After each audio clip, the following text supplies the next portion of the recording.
परमेश्वर ने हमें बहुत ही ब्लेसेड किया है। क्यों? क्योंकि हम सभी के पास माँ है, वो सबसे बड़ी आशीष है। आज का मेरा विषय है कि उस माँ को हम इस मदर्स डे पर हम क्या तोहफा या गिफ्ट दे सकते हैं। ఇవాళ నేను చెప్పబోయే టాపిక్ ఏంటంటే, ఇవాళ మదర్స్ డే మనం సెలబ్రేట్ చేసుకుంటున్నాం. ఈ సెలబ్రేట్ చేసుకున్నప్పుడు నేను తీసుకున్న టాపిక్ ఏంటంటే, మనం మనందరి దగ్గర మదర్స్ ఉన్నారు. ఆ మదర్స్ కి మనం ఈ మదర్స్ డే మీద ఎలాంటి గిఫ్ట్ మనం ఇవ్వచ్చో ఈ వాక్యం ద్వారా మనం ఇవాళ నేర్చుకుందాము.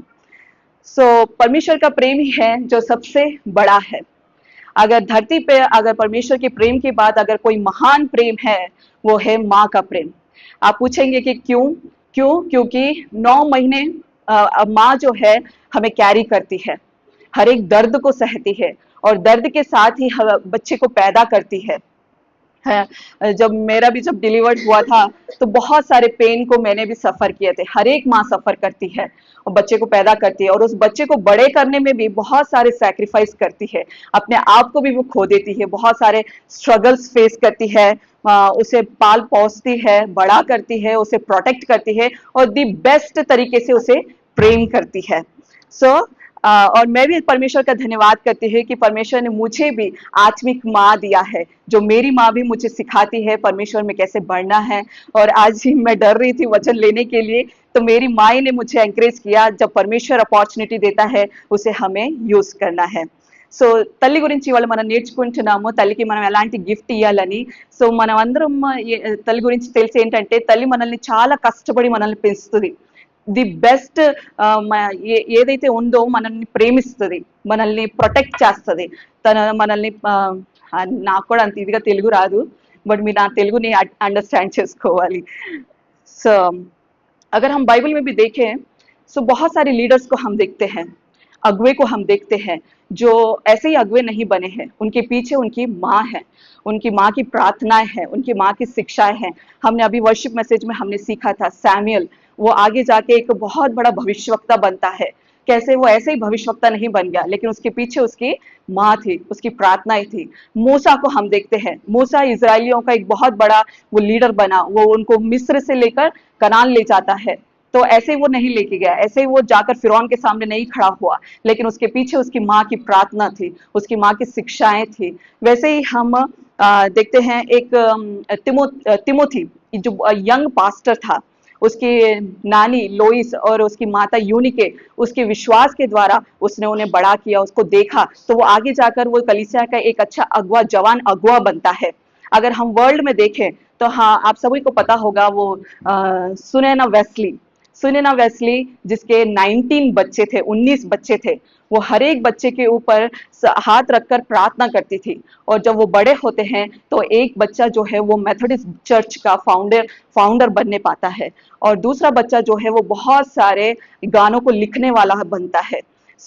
माँओं का जो रोल है वो बहुत ही बड़ा है. वो ऐसे ही कोई हम लीडर नहीं बन गए, ऐसे ही हम बड़े नहीं हो गए, लेकिन उनकी मेहनत की वजह से ही हम आज यहाँ हैं. बाइबल भी हमें यही सिखाती है. और बाइबल में अगर हम देखें, माँ के प्रेम को जो है परमेश्वर के प्रेम से तुलना की जाती है. आइए मेरे साथ वचन में से निकालिए यशायाह उसका 66 और 13th वर्स. यशायाह 66 13th वर्स.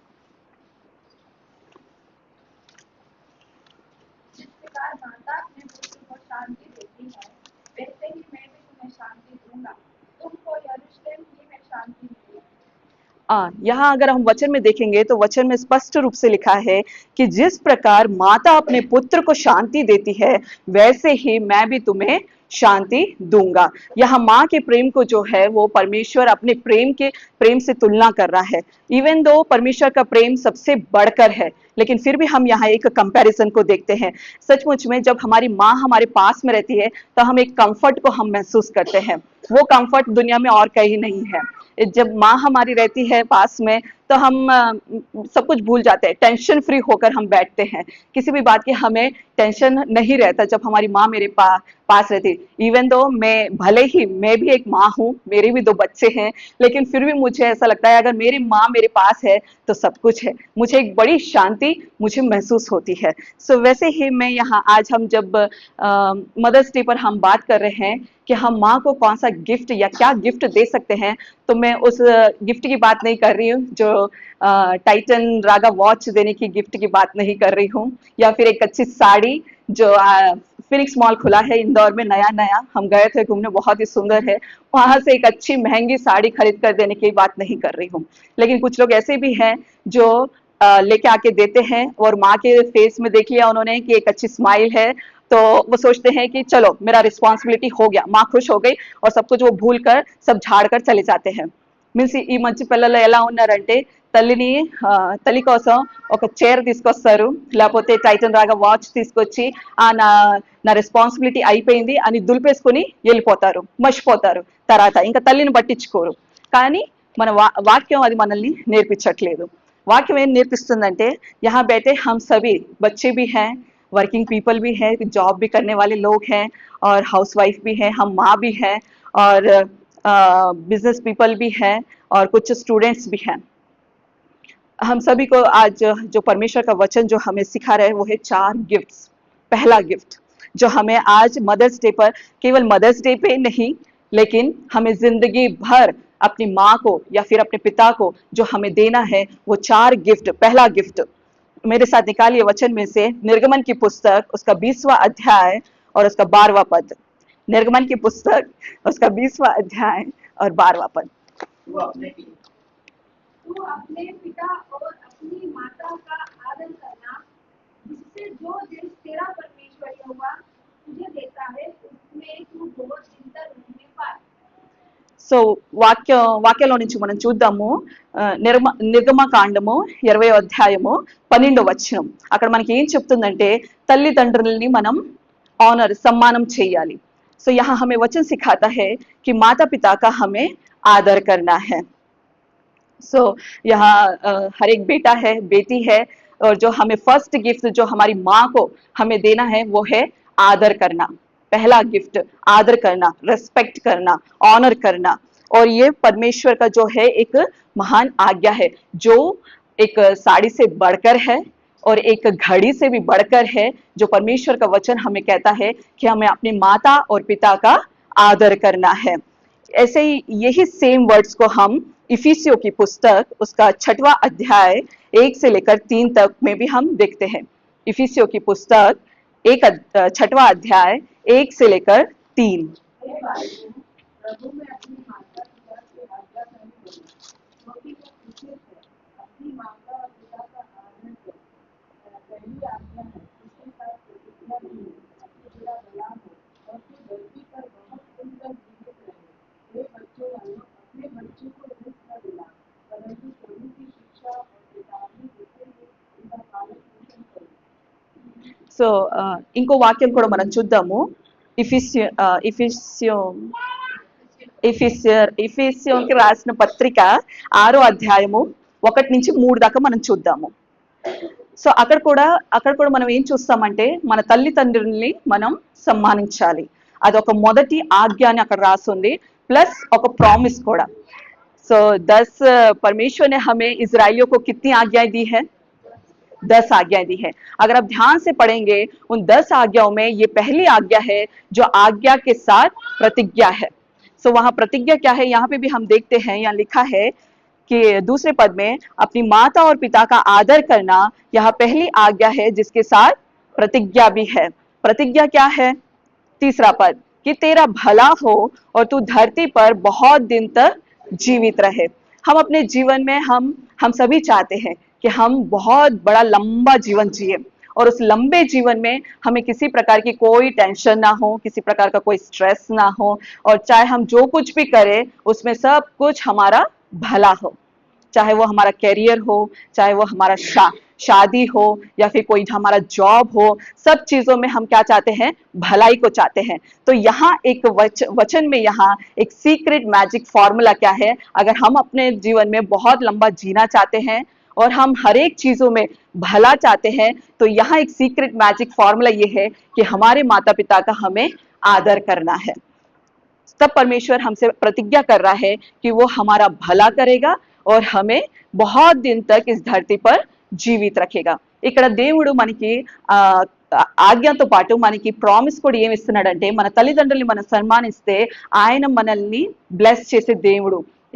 ఎలా బ్లెస్ చేస్తాడంటే అన్ని మనం ఏ విషయం చేసినా దాంట్లో మనకి మేలు చేసే దేవుడు ఆయన. సో ఆయన మనల్ని ప్రామిస్ చేస్తున్నాడు. సో ऑनर करना मतलब क्या? केवल मदर्स डे के दिन एक फूल पकड़ा देना, फ्लावर बुके दे देना या फिर एक शॉल ओढ़ देना, क्या यही ऑनर करना है? नहीं, लेकिन ऑनर मतलब है जो वो कहते हैं उनका रिस्पेक्ट करना और वो जो बात कहते हैं उसका महत्व देना, ये ऑनर करना है.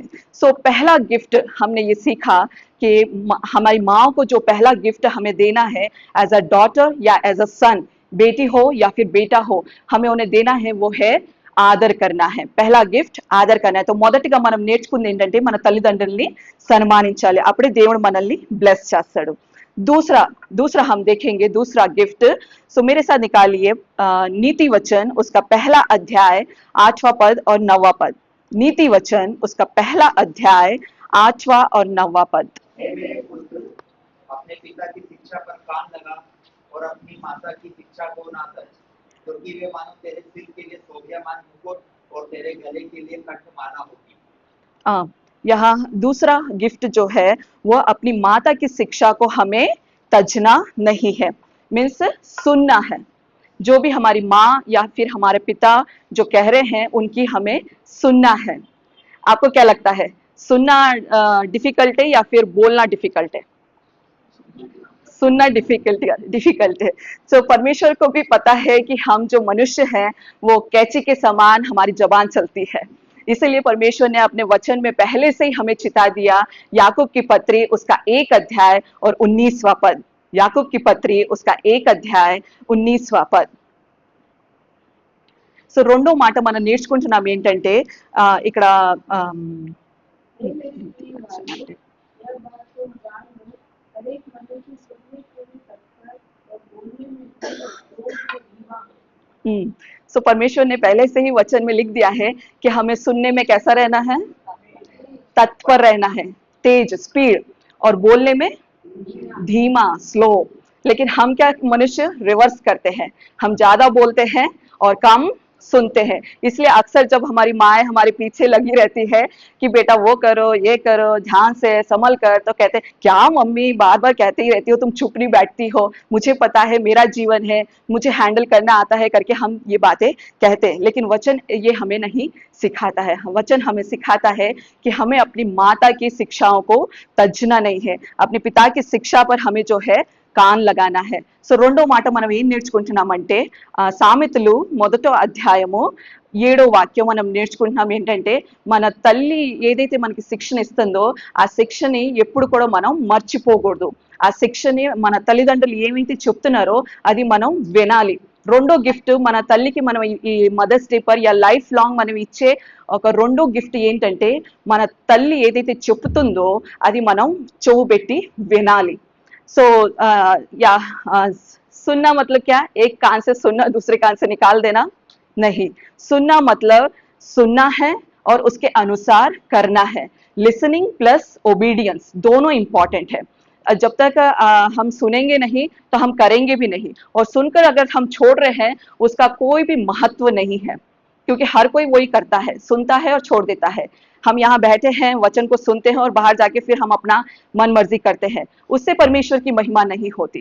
लेकिन हमें सुनना है और सुनने के बाद उसका हमें पालन करना है, तभी हम आशीषित होंगे. हमारे माता पिता जो हैं वो हमसे एज में या ज्ञान में हमसे बड़े हैं. उनका जो ज्ञान है वो अनुभव के साथ आया हुआ ज्ञान है. लेकिन कई बार हम क्या कहते हैं, मम्मी आप 10th क्लास पास हो, 12th क्लास पास हो, आप कुछ नहीं जानते, आप बैठ जाओ, मैं आपसे ज्यादा पढ़ा लिखा हूं, मैं सब कुछ जानता हूं करके हम ये कहते हैं. लेकिन नहीं, लेकिन हम माय डियर फ्रेंड्स, हमारे जो माता पिता का जो ज्ञान है वो हमारे ज्ञान के कंपैरिजन में बहुत ही बढ़कर है. इसलिए देखिए वचन क्या कहता है, नीति वचन उसका 31 चैप्टर 26 और 27. नीति वचन उसका 31 चैप्टर 26 और 27. वह बुद्धि की बात बोलती है और उसके वचन पिता की शिक्षा के अनुसार होते हैं. वह अपने घराने के चाल चलन को ध्यान से देखती है और अपनी रोटी बिना परिश्रम नहीं खाती। మనం రెండో మాట చూస్తున్నాము సామెతలు 31 చాప్టర్ 26-27। सो यहाँ हम एक परमेश्वर का भय मानने वाली स्त्री के बारे में हम देख रहे हैं। स्त्री भी ले सकते हैं आप, माँ भी ले सकते हैं जो परमेश्वर का भय मानती है। वहां क्या लिखा है 27 वर्ष में 26 वर्ष में कि वह बुद्धि की बात बोलती है। वो क्या बोलती है? बुद्धि की बात को बोलती है। सो हम सभी ब्लेस्ड हैं जिनके पास आत्मिक माँ है, मीन्स परमेश्वर का भय मानने वाली माँ। क्योंकि जब वो बात करती है तो वो कैसे बात करती है? बुद्धि की बात करती है। कई बार जो है वो हम बच्चे होने के नाते हम कई बातें हैं जो समझ नहीं पाते हैं, और परमेश्वर हमें समझाने के लिए हमारे माँ के द्वारा हमें चिताता है।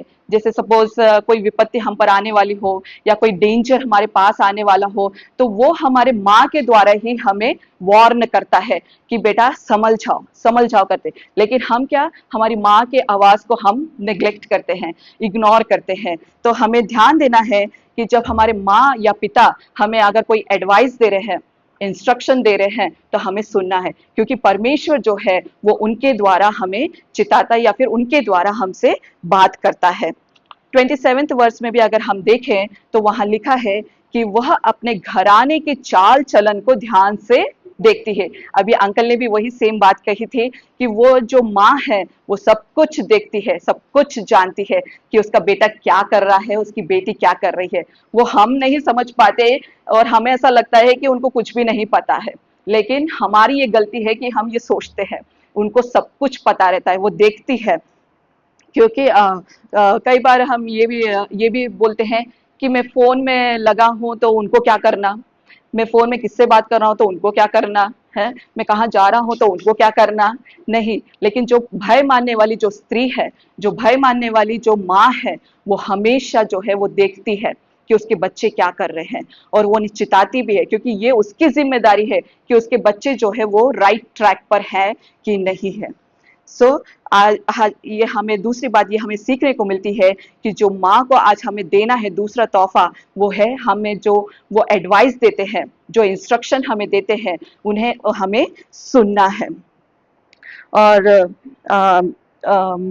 मैं भी आशीषित हूँ। आज मैं भी अगर आशीषित हूँ तो ये सबसे पहले तो परमेश्वर का अनुग्रह है, और दूसरा क्रेडिट मैं अपने माता पिता को दूंगी, क्योंकि उन्हीं की प्रार्थना की वजह से मैं यूं हूँ।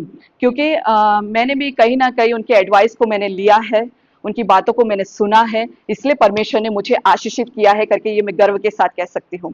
क्योंकि जिस माँ को परमेश्वर ने मुझे दिया है, उन्होंने पग पग पर मुझे क्या करना चाहिए क्या नहीं करना चाहिए उन्होंने बराबर मुझे गाइड किया, और उस गाइडेंस को मैंने लिया, इसलिए परमेश्वर ने मुझे ब्लेस किया। इसलिए हर एक बच्चे को जो यहाँ बैठे हैं, चाहे वो बड़े हो, चाहे बुजुर्ग हो, या जो बच्चे हैं या फिर वर्किंग पीपल हैं, सभी के लिए परमेश्वर का वचन यही सिखाता है कि जब हम अपने माता पिता की सुनेंगे तब वो हमें आशीषित करेगा, क्योंकि वो हमारे साथ जीवन भर हमारे साथ नहीं है, कुछ समय तक ही वो हमारे साथ है। हम जॉब के पर्पस पे हम बाहर जा सकते हैं, शादी होने के बाद हम बाहर जा सकते हैं, या कुछ समय तक ही हमारे माता पिता हमारे साथ रहते हैं, लेकिन जब तक वो हमारे साथ है हमें उनकी प्रेजेंस को एंजॉय करना है, उनकी बातों को हमें सुनना है। वो हमारे स्पिरिचुअल, हमारे आत्मिक लाइफ के लिए, और साथ ही साथ एक हमारे शारीरिक जीवन के लिए वो एक अच्छी बात है।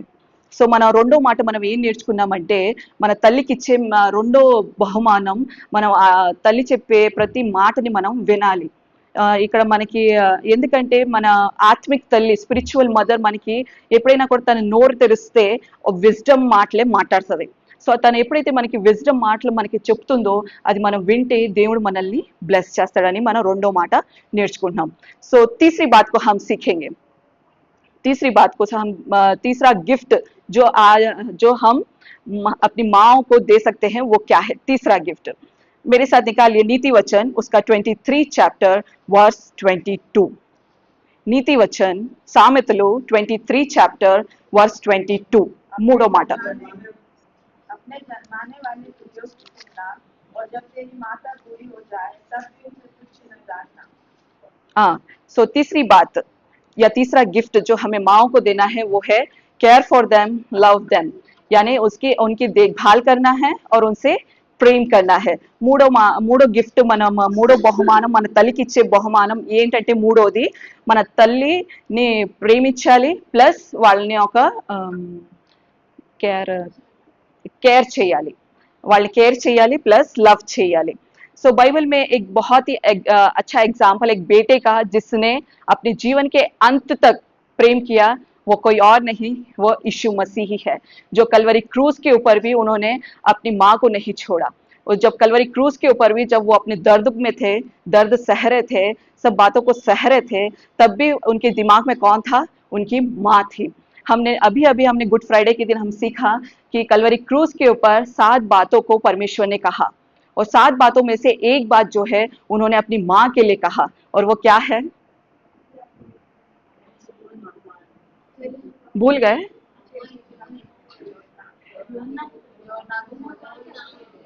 हाँ हाँ, यूहन्ना को देखकर कहा अब से ये तेरी माँ है, और उनकी माँ को देखकर कहा कि अब से ये तेरा बेटा है करके. तीसरी बात जो परमेश्वर ने अपनी माँ के लिए कहा था, ये हम कलवरी क्रूज के ऊपर हम ये देखते हैं. जब यीशु मसीह खुद हेल्पलेस कंडीशन में थे, लेकिन फिर भी वहाँ वो माँ से कहते हैं कि माँ मैं तो जा रहा हूँ, आप चिंता मत करो, मैं आपको अकेला छोड़ के नहीं जा रहा हूँ, मैं आपको मीन्स हेल्पलेस कंडीशन में छोड़ के नहीं जा रहा हूँ, लेकिन मेरा ये चेला है यूहन्ना जो बहुत ही विश्वास योग्य है, उसके हाथों में मैं आपकी जिम्मेदारी रखकर जा रहा हूँ करके यीशु मसीह कहते हैं. और ये कहकर वो वहां प्राण त्यागते हैं करके हमने गुड फ्राइडे के दिन हमने सीखा था. सो परमेश्वर का एग्जाम्पल जो बहुत ही बेस्ट, जीवन के अंत तक उन्होंने माँ का साथ कभी नहीं छोड़ा, उससे अच्छा एग्जाम्पल और कुछ नहीं है. उन्होंने उनका बराबर उन्होंने उनका आदर किया, जहां भी उनकी माँ थी उन्होंने हमेशा रेस्पेक्टफुल उनसे बात किया, हे नारी करके. हम ये वचन में हम ये देखते हैं. सो हमें भी हमेशा अपनी माँ को जो हम तीसरा तोहफा दे सकते हैं वो है उनकी देखभाल करना और उनसे प्रेम करना. सो जब हम भी जब बच्चे थे, हेल्पलेस कंडीशन में थे, जब हमें खाना नहीं आता था, हाँ चलना नहीं आता था, तब हमारी माँओं ने भी हमें नहीं छोड़ा, लेकिन उन्होंने बहुत अच्छे से हमसे प्रेम किया, हमें बहुत ही पेशेंटली हमें खाना खिलाना सिखाया, हमें चलना सिखाया और हर एक बातों को हमें सिखाया, हमारी रक्षा की. लेकिन आज जब हमारे माता पिता जब ऐसी कंडीशन में हैं, जब उनको हमारी जरूरत है, जब वो हेल्पलेस कंडीशन में है, तो हम क्या कर रहे हैं? क्या हम भी जैसे उन्होंने हमसे प्रेम किया था, उन्होंने जैसे हमारा देखभाल किया था, क्या हम वैसा कर रहे हैं? ये अपने आप को हमें जांचना है कि जब उनको हमारी जरूरत है, जब वो बीमार पड़ते हैं, तो माँ कहती है कि बेटी थोड़ा किचन में थोड़ा हेल्प कर दो, तो बेटी क्या कहती है? मम्मी आप ही कर लो, मुझे नहीं आता, मैं बिजी हूँ.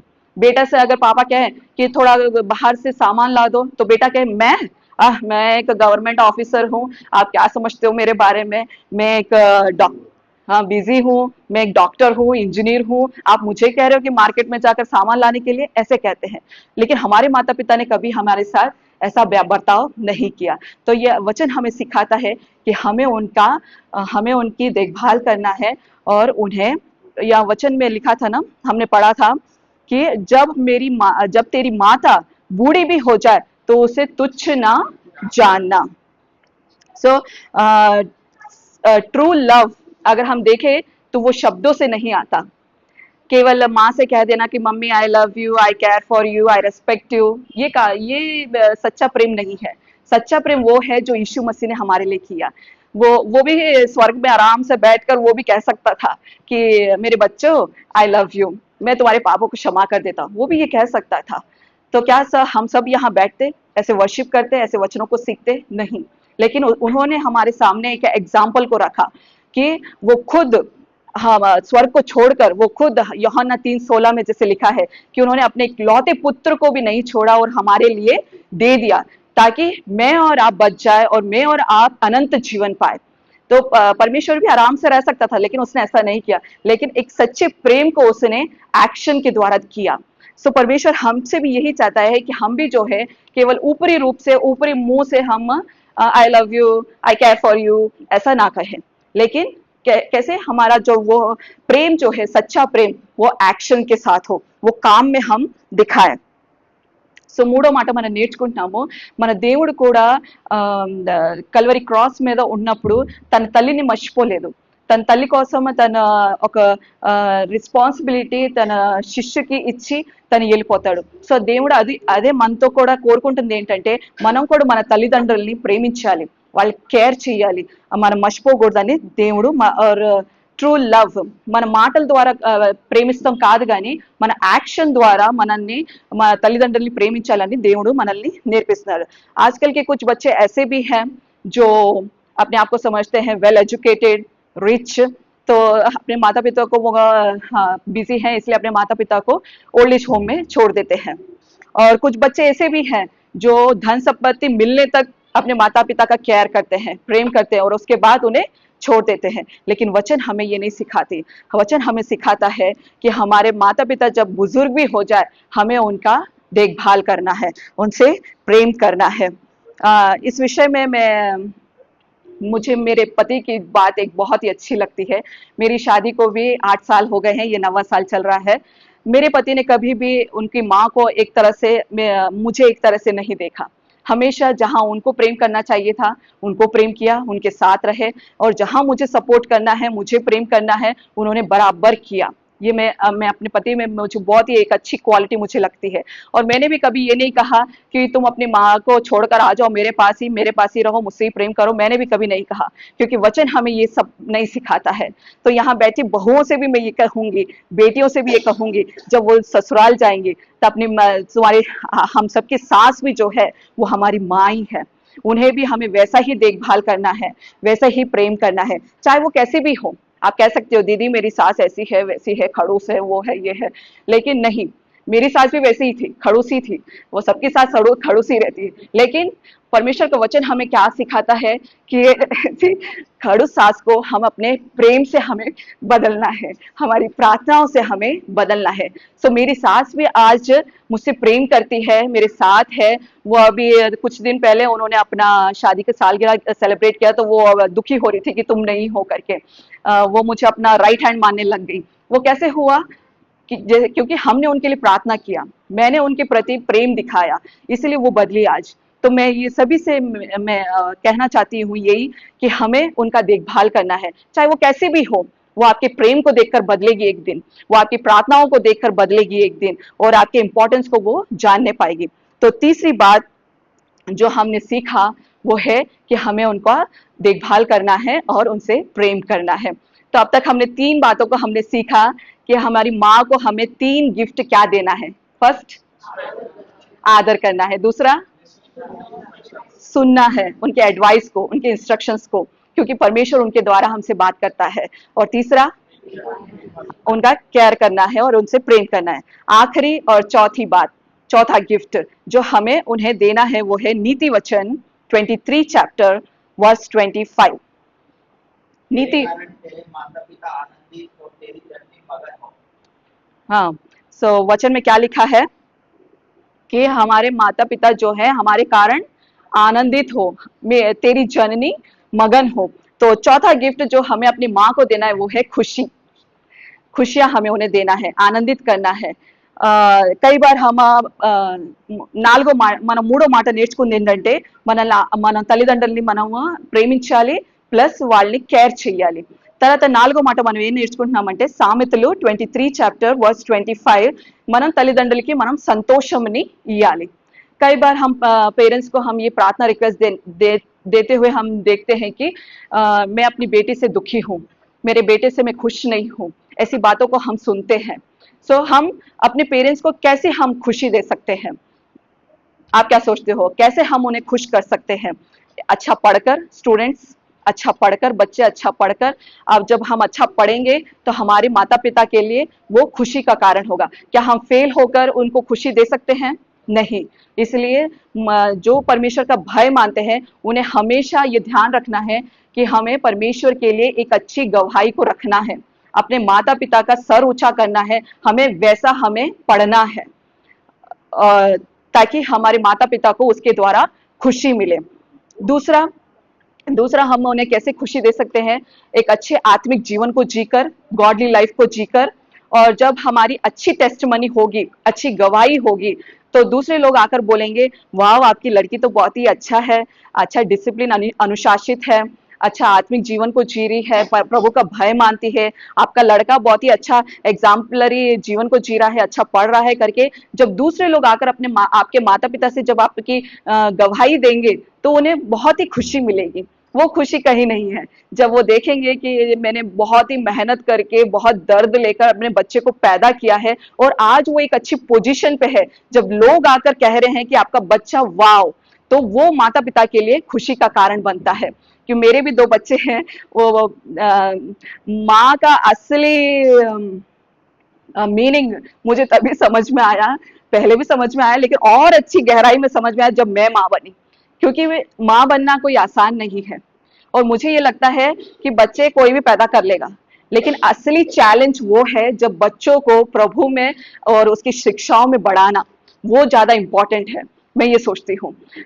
और मेरी माँ ने मुझे कितना झेला होगा, कितना वो पेशेंटली रही होंगी, है ना। कई बार उन्होंने भी डांटा है और शिक्षाएं दी, क्यों? क्योंकि मैं अच्छी रहूं, मैं अच्छी पोजीशन पे रहूं। आज मैं अपने बच्चों को भी वही शिक्षा देती हूँ, तो वो भी वही सोच रहे होंगे जो मैं भी सोचती थी। अभी उनको नहीं समझ में आएगा, लेकिन कब समझ में आएगा? जब वो एक अच्छी पोजीशन पे रहेंगे, जब उनके भी बच्चे होंगे, तब उन्हें पता चलेगा कि माता पिता मतलब क्या है करके। सो चौथी बात हम सीख रहे हैं कि हमारे माता पिता को, हमारी माँ को जो हमें गिफ्ट, चौथा गिफ्ट देना है वो है खुशी, आनंद देना है। सो एक दूसरा भी अगर हम देखें और कैसे हम माता पिता को खुशी दे सकते हैं, तो उनसे अच्छा विनम्रता से बात करके। कई बार हम अपने माता पिता से अच्छा बात भी नहीं करते, बहुत ही मान लीजिए आपसे कोई आकर रूडली बात करे तो आपको कैसा लगेगा? अच्छा लगेगा? बोलिए ना, कैसा लगेगा? बुरा लगेगा। तो क्यों हम अपने माता पिता को हम ऐसे बात कर रहे हैं रूडली? सोचिए एक बार कि जब हमें अच्छा नहीं लगता है कि हमें हमसे कोई रूड बात करे, तो अगर हम अपने माता पिता से कैसे हम रूड बात कर सकते हैं? और वचन भी हमसे ये कहता है, मत्ती रचित सुसमाचार उसका 7वां अध्याय 12वें पद को पढ़िए। मत्ती रचित सुसमाचार उसका 7वां अध्याय 12वां पद। इस कारण जो कुछ तुम चाहते हो कि मनुष्य तुम्हारे साथ करे, तो भी उनके साथ वैसा ही करो, क्योंकि व्यवस्था और मनुष्यता की शिक्षा यही है। वचन में हमें यही सिखाता है कि अगर आप चाहते हैं कि कोई आपका रिस्पेक्ट करे, तो आपको फर्स्ट उसको रिस्पेक्ट करना है। तो कई बार हम माता पिता से बहुत ही हार्श वे में, बहुत ही रूड वे में हम बात करते हैं, ये समझते हैं कि मेरी ही तो माँ है, क्या करेगी? कुछ नहीं करेगी, पैदा किया है तो झेलना ही है, हम ऐसा सोचते हैं। और माँ तो माँ ही है, चाहे बच्चा कैसा भी बोले, मुंह पर जो आए वो बोले, लेकिन माँ साइलेंटली सब कुछ सहती है। लेकिन वचन हमें क्या सिखाता है कि हमें उन्हें दुखी नहीं करना है, हमें उन्हें खुशी देना है। बाइबल में एक और एग्जाम्पल को अगर हम देखें कि 2 जुड़वा बच्चे हैं, याकूब और एसौ। उनके मम्मी पापा कौन थे? हाँ, रिबका और इसहाक। रिबका और इसहाक के बच्चे याकूब और एसौ। वो स्टोरी हम सभी को पता है।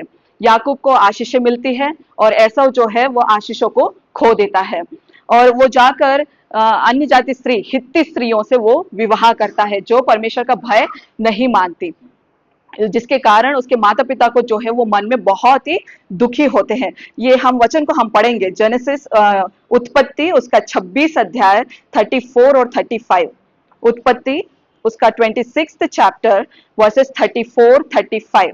जब एसाव 40 वर्ष का हुआ, तब उसने इनकी बेटी की बेटी यहूदी की और इनकी एनोन को बेटी बाशमत से विवाह कर लिया, और इन स्त्रियों के कारण इसहाक और रिबका का मन को खेद हुआ।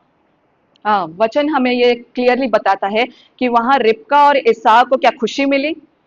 उसकी शादी को देखकर, उनकी पत्नियों को देखकर? नहीं, उसका मन जो है वो बहुत ही दुखी होता है, क्योंकि उसने जो है वो शादी में रॉन्ग डिसीजन लिया, अन्य जाति स्त्रियों से विवाह नहीं करना था। जो परमेश्वर का भय नहीं मानती है उनसे विवाह नहीं करना था, लेकिन उन्होंने वो किया, और जिसके कारण उसके पेरेंट्स, जो उसके जो माता पिता है वो दुखी हुए। और ठीक है, शादी हो गई, फिर उसके बाद भी उसने पत्नी से कभी ये नहीं कहा कि मेरे माता पिता जो हैं वो प्रभु का भय मानते हैं, आप उनका रिस्पेक्ट करो, उनका ख्याल रखो, उसने कभी नहीं कहा। इसलिए वो जीवन भर जो है उसके कारण वो दुखी होते ही रहे। तो वो वचन हमें ये सिखाता है कि हमारे जीवन में जो हम इंपॉर्टेंट डिसीजन लेते हैं हमारी लाइफ में, चाहे वो शादी हो, चाहे कैरियर हो, चाहे कुछ भी हो, हमारे इंपॉर्टेंट डिसीजन में हम अपने पेरेंट्स को, हमारे माता पिता को हमें इन्वॉल्व करना है। क्योंकि वो जो हमें डिसीजन वो हमें देंगे, एडवाइस हमें देंगे, वो कहीं बढ़कर है। और क्योंकि हम यहाँ देख रहे हैं एसाव के जीवन में उसने रॉन्ग डिसीजन लिया और जिसके कारण कोई भी खुशी नहीं है। तो अगर आपके जीवन में भी आप आशीषों को देखना चाहते हैं या फिर आप ही खुश रहना चाहते हैं, अपने माता पिता को खुशी देना चाहते हैं, तो अपने इंपॉर्टेंट डिसीजन में उनको इन्वॉल्व कीजिए। अगर वो आपसे अभी, भले ही वो आपसे अभी खुश ना हो, लेकिन एक दिन जरूर आएगा वो खुश होंगे। आप वेट कीजिए, जल्दबाजी मत कीजिए और परमेश्वर से प्रार्थना कीजिए और परमेश्वर से पूछिए कि मैं अपने माता पिता को कैसे खुश कर सकता हूँ करके आप उनसे पूछिए। तो परमेश्वर जरूर आपकी सहायता करेगा, क्योंकि परमेश्वर का वचन कहता है कि जो हम बोते हैं वो हम काटेंगे। गेहूं का दाना बोएंगे तो चावल नहीं पाएंगे, गेहूं ही पाएंगे। वैसे ही आज अगर हम अपने माता पिता को दुखी कर रहे हैं, उनकी नहीं सुन रहे हैं, चाहे वो बड़े हो चाहे बच्चे हो, सभी के लिए ये वचन है। अगर हम उन्हें दुखी कर रहे हैं, उनकी बात नहीं सुन रहे हैं, अपने इंपॉर्टेंट डिसीजन में हम उनको इन्वॉल्व नहीं कर रहे हैं, तो ध्यान रखिए कल आपके बच्चे होंगे, वो उनसे बढ़कर आपको दुखी देंगे।